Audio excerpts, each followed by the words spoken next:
আজ 25শে ডিসেম্বর মা মেরির গর্ভে একটি পুত্র সন্তানের জন্ম হয়। আজকের দিনটি আমরা তাকেই স্মরণ করি। তিনি শিখিয়ে গেছিলেন আমাদেরকে মানুষকে ভালোবাসতে, শত্রুকে ক্ষমা করতে আর নিজের জীবন দিয়ে মানুষের সেবা করতে।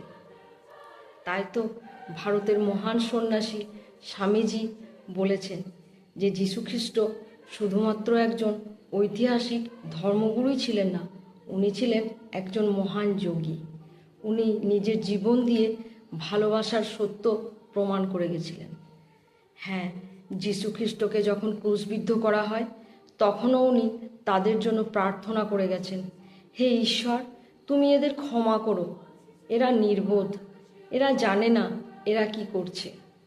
হ্যাঁ, স্বামীজি বলেছেন যীশুখ্রিস্ট ঈশ্বরকে মানুষের হৃদয়ে প্রতিষ্ঠা করতে চেয়েছিলেন, বাহ্যিকভাবে নয়। স্বামীজি বলেছেন যে ত্যাগ, করুণা আর ভালোবাসা প্রত্যেক ধর্মেরই মূল মন্ত্র হওয়া উচিত।